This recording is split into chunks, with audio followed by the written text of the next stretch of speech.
Assalamualaikum warahmatullahi wabarakatuh. Selamat pagi anak-anak. Waalaikumsalam. Selamat pagi, Pak. Selamat pagi, Pak Guru. Ya, sehat, alhamdulillah. Ini kelihatannya pada ceria semua ini calon-calon penyair Indonesia ya. Bertepatan hari ini kita belajar menulis puisi.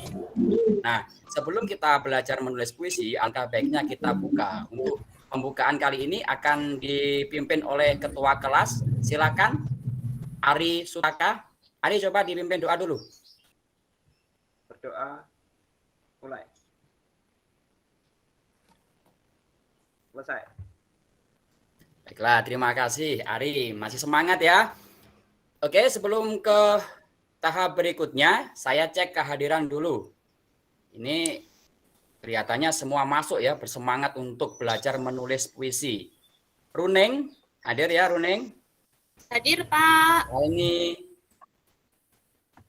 Alni hadir, Alni. Hadir, Bapak. Narda. Wah, Narda ini yang paling semangat ini menulis puisi ini. Kemarin sudah bisa menjawab pertanyaan-pertanyaan. Menulis puisi. Kita abadi.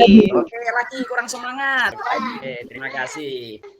Nah, pada materi kali ini kita akan belajar menulis puisi ya dari KD 4.8. Di situ kita atau anak-anak nanti menyajikan gagasan, perasaan, dan pendapat dalam bentuk teks puisi. Nah, indikatornya adalah mengembangkan diksi-diksi menjadi puisi. Nah, bagaimana? Apakah sudah bisa ini menulis puisi ini? Belum, Pak. Sudah ya? Belum ya? Kemarin kan kita sudah belajar tentang pengertian puisi, tentang jenis-jenis puisi, maupun tentang struktur puisi. Nah, untuk mengingat materi yang kemarin, coba ini saya tes dulu ini. Nah, ini ya, pengertian puisi. Kira-kira siapa yang bisa menjawab? Runeng, pengertian puisi. Pengertian teks puisi itu adalah teks atau karangan yang mengungkapkan pikiran dan perasaan dengan mengutamakan keindahan kata-kata, Pak Ojak. Nih, masih ingat ya, intinya adalah puisi itu kata-kata yang indah dari perasaan atau gagasan. Selanjutnya, jenis-jenis puisi. Kalau jenis-jenis puisi kan ada puisi lama, ada puisi baru, ada puisi klasik, itu sudah dipelajari kemarin. Nah, sekarang unsur-unsur puisi. Unsur-unsur puisi kan kemarin dibagi dua, ada unsur fisik dan unsur batin. Nah, siapa kira-kira yang bisa menjelaskan unsur fisik? Ini kayaknya Era ini. Unsur fisik dari puisi itu terdiri dia dari ada diksi, ada imaji, ada kata konkret, bahasa figuratif atau yang sering disebut dengan majas, ada versifikasi, rima, ritme, dan metrum, dan ada tata wajah. Kemudian yang unsur satu ini adalah unsur batin. Ini saya siapa ya kira-kira? Nah, Narda ini. Narda biar nggak ngantuk. Narda, kira-kira unsur batinnya itu apa saja ya? Unsur batin puisi ada 4. Yang pertama adalah tema atau makna, yang kedua adalah perasaan, yang ketiga adalah nada, dan keempat adalah amanat.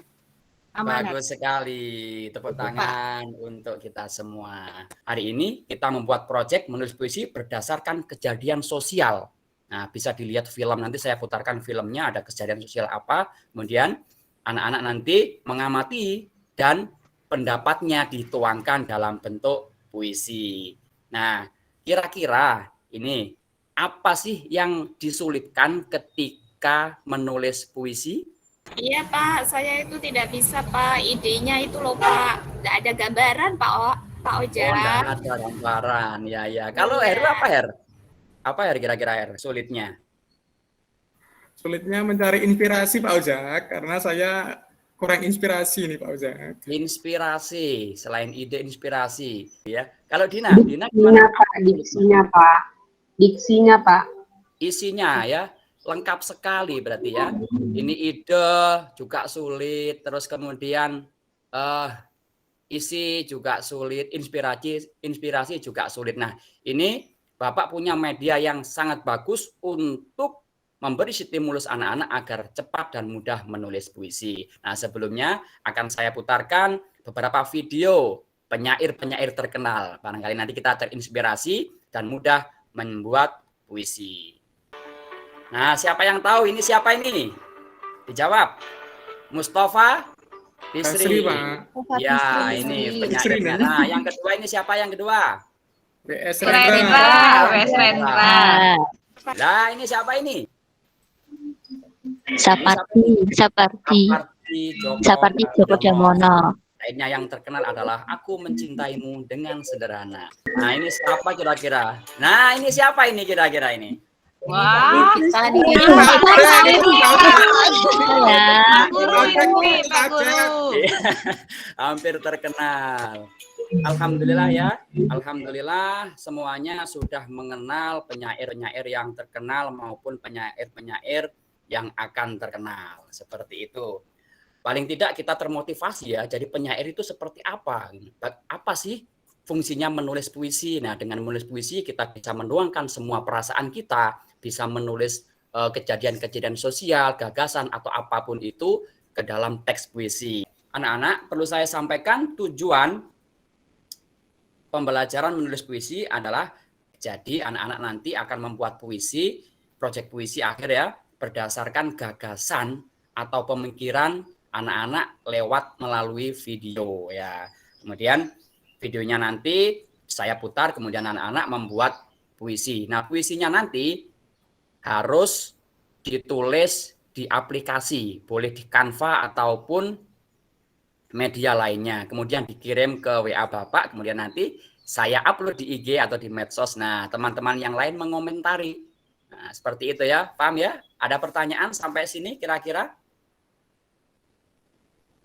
Saya kira tidak ada ya pertanyaan, langsung saja saya kasih solusi bagaimana caranya menulis puisi dengan mudah.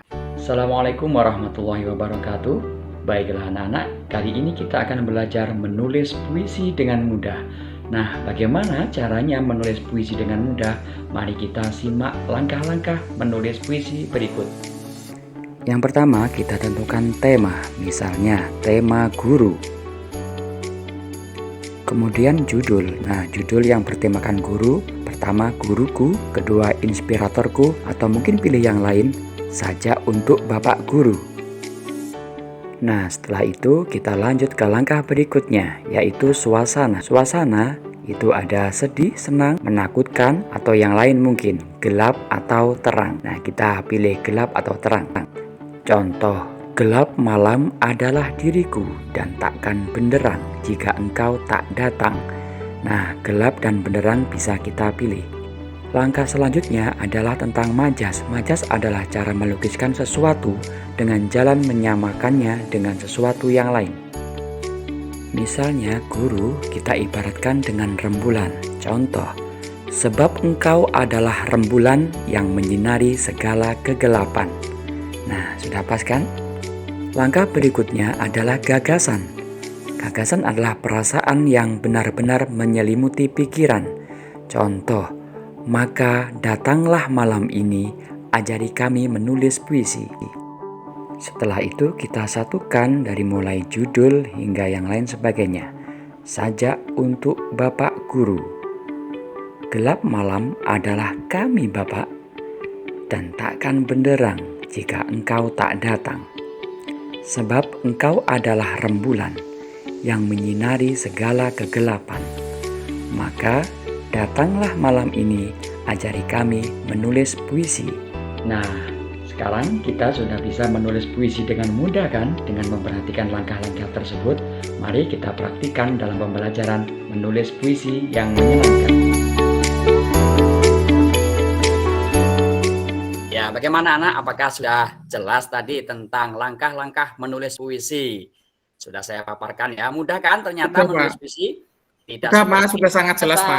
Sudah Sangat sangat jelas. jelas. Untuk tugas pertama, sebelum tugas individu, kita akan membagi 3 kelompok. Ya, masing-masing kelompok akan membuat puisi yang bertema guru. Nanti akan saya putarkan video pendek dan kalian akan mengamati. Nah, di situ pasti punya pendapat atau gagasan setelah melihat video. Ini gurunya kayak gimana? Ini muridnya seperti apa? Nah, itu tema gurunya diangkat dari situ. Kelompok pertama adalah kelompoknya Ari. Mana Ari? Kelompoknya Rendra. Kemudian kelompoknya Heru. Ya Pak Rozak. Dinamakan apa kelompoknya Heru? Kelompok saya namakan Sawardi Djoko Damono, Pak. Yanis, mana Yanis? Ya, Pak. Kelompoknya namanya apa Yanis? Hairil Anwar, Pak. Wah, ini nggak ada yang nama saya ya yang dijadikan nama kelompok. Saya juga penyair loh sebenarnya. Oke, silakan mengumpul sesuai dengan bangkunya masing-masing, dipimpin ketua kelompoknya untuk menyimak video tersebut. Video akan saya putar, kalian harus menyimak dengan baik agar punya pemikiran dan gagasan tentang video tersebut hingga dituangkan pada ide menulis puisi. Berikut videonya.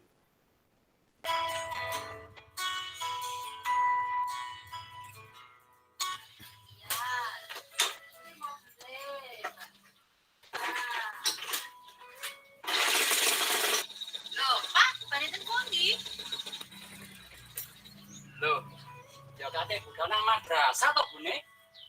Loh, Pak, jare corona, apa ora daring to? Astagfirullahaladzim. Lali aku, Bune.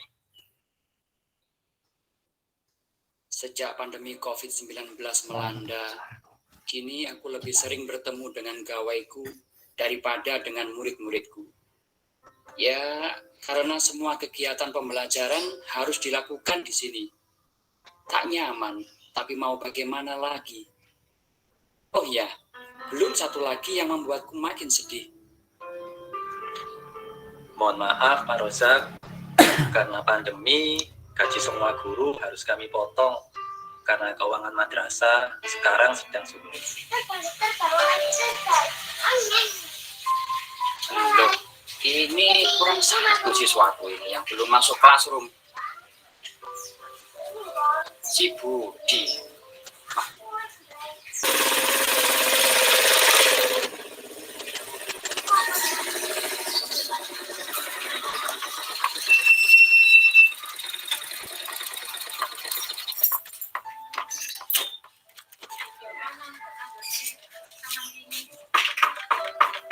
Assalamualaikum. Waalaikumsalam. Oh, Pak Guru.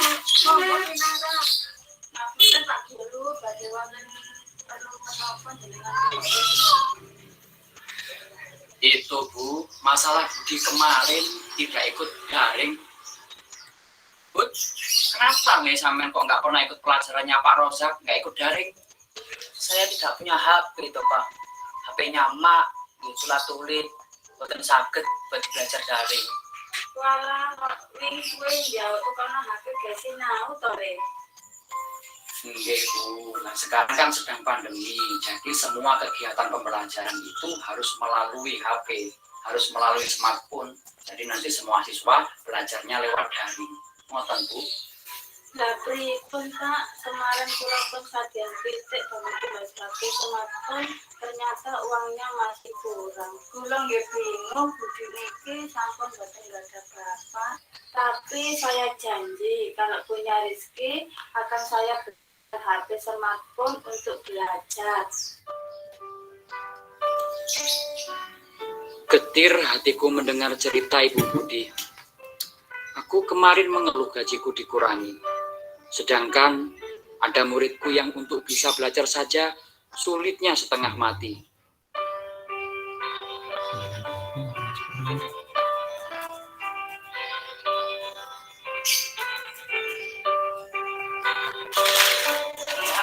Tak pagi. Apa ini Pak kasih sih?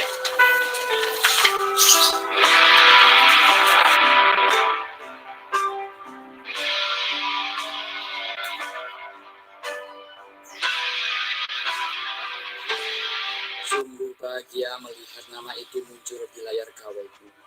Semoga hal kecil ini bermakna besar baginya. Semoga. Bagaimana anak-anak setelah melihat video tersebut? Nah, kita hubungkan dengan kondisi yang faktual. Itu kemarin adalah video tentang guru di masa pandemi. Kita kesulitan sekali untuk mengajar anak-anak di pelosok. Nah, setelah melihat video itu, nanti anak-anak berkelompok membuat puisi berdasarkan gagasan atau pemikiran kalian tentang guru masa kini. Boleh, guru itu gimana sih? Faktual kan banyak sekali ini ya. guru yang kesejahteraannya kurang diperhatikan, guru yang masih susah payah mencari nafkah lain, tidak mengajar saja seperti itu. Itu masalah-masalah faktual yang harus kita angkat menjadi puisi. Untuk waktu berikutnya langsung saya serahkan ke ketua kelompoknya masing-masing mendesain puisinya, kemudian puisinya nanti ditulis atau diketik di media Canva atau apapun, nanti dikirim, kita cermati bersama-sama seperti itu ya. Dan perlu diingat, nanti yang saya nilai sesuai dengan rubrik penilaian ya. Kalau misalnya 5 baris, nah 5 baris nilainya berapa poinnya? Kan minimal 5 baris nanti. Terus kemudian sesuai isi dan kondisi enggak? Nah, dan nilainya sendiri. Majas, menggunakan majas atau tidak? Ada ya, nilainya 5 nanti. Kalau hanya sedikit majas 4. Kalau nggak ada majasnya sekali ya terpaksa nilainya 1. Tapi kita tetap berniat belajar menulis puisi yang baik. Ya, seperti itu agar tulisan-tulisan kita bisa dibaca oleh semua khalayak. Silakan ketua kelompok masing-masing mendiskusikannya. Ini saya sudah jadi Pak, tadi sudah 10 menit mengerjakan sama teman-teman, sudah jadi Pak. Alhamdulillah, memang kamu hebat Her, selalu terdepan ini, uploadnya tercepat ini karena ya. Tepuk tangan untuk kelompoknya Heru, kelompok Saparti ya, Saparti Djoko Damono. Kelompok Ari gimana, sudah selesai belum? Bentar lagi Pak. Heru tadi judulnya apa Her? Judulnya Guruku Pak, saya terinspirasi dengan Pak Ojek ini, judulnya Guruku. Bisa saja kamu Her ini. Iya. Ayo dibaca dulu Her. Dibaca dulu. Saya suaranya jelek itu Pak. Oke, nyuruh yang lain, kelompok yang lain. Kamu kan Anu ketua aja, di Ina aja. Ayo Ina, dibaca dulu Ina. Guruku, kau ajarkan kami menulis. Kaulah awal dari cita-cita. Kau membimbing dengan penuh semangat untuk menghadirkan anak-anak bangsa yang hebat. Ceritaku ialah tentang pahlawan tanpa tanda jasa. Tak ada lencana, tak ada medali, juga tak ada foto yang dibingkai besi. Silakan Win. Nilainya plus ini ya, Wina mengomentari. Mungkin ya dari segi judul Pak, dari segi judul mungkin lebih dikembangkan, jangan guruku. Terlalu biasa ya, guru gitu aja. Iya, seperti misalnya guruku inspirasiku itu bisa jadi judul mungkin yang menarik, lebih menarik itu Pak. Terus juga dari segi isinya, pemilihan diksinya dengan adanya diksi yang berima di akhir itu mungkin lebih menarik. Terlihat dari judulnya, kalau tadi masih mending pakai ku ya Pak ya, kalau ini guru. Kan bisa ditambah misalnya guru pahlawanku. Oke, anak-anak. Iya Pak, nanti saya berbagi. Sudah belajar tadi ya, kemarin itu belajar tentang menganalisis puisi, terus tahu tentang struktur puisi, tahu tentang jenis-jenis puisi, bahkan hari ini pun belajar menulis puisi. Ternyata tidak seberat yang kita pikirkan. Nah, kemarin saya menemukan masalah-masalah, masih 5 menit, saya jelaskan untuk tugas berikutnya. Yang kesimpulannya hari ini anak-anak sudah bisa menulis puisi sesuai dengan gagasan, pemikiran atau apapun yang dilihat dituangkan dalam bentuk teks puisi. Nah, karena hari ini itu tugas kelompok, maka tugas yang akan datang dikumpulkan adalah tugas individu. Masing-masing per orang atau per anak menulis puisi yang bertema guru. Minimal 2 bait ya. 1 baitnya terdiri 5 baris, seperti itu. Puisi bebas, jadi tidak terikat. Nanti didesain sebaik mungkin, kemudian didesain di Canva atau sejenisnya, kemudian dikirim melalui email Bapak atau bisa di grup WhatsApp. Nanti setelah itu saya posting di IG dan saya tandai masing-masing namanya. Semuanya boleh mengomentari. 1 komentar berarti menambah nilai untuk teman-teman semua. Langkah-langkah menulis puisi tadi kan sudah dijelaskan. Pertama apa tadi? Pertama adalah menentukan tema, kemudian menentukan judul. Setelah menentukan judul, langkah berikutnya adalah suasana. Suasananya kayak gimana sih si guru itu? Kemudian setelah itu baru memakai majas. Nah, majas itu mengumpamakan, guru diumpamakan seperti rembulan karena menyinari. Kita itu adalah gelap malam. Jadi kalau gelap malam disinari rembulan itu jadi indah. Kemudian ada majasnya, ada gagasannya adalah datanglah padaku malam ini guru, ajari aku menulis puisi. Nah, seperti itu. Oke, tepuk tangan untuk kita semua dulu. Tepuk tangan. Baiklah, marilah kita bersama-sama berdoa. Mudah-mudahan apa yang kita pelajari pada pagi hari ini menjadi pelajaran yang bermanfaat dan barokah, ya seperti itu. Karena menulis puisi kita bisa abadi. Mari kita berdoa bersama-sama menurut agama Islam. Berdoa mulai. Sampai jumpa lagi di pelajaran berikutnya. Assalamualaikum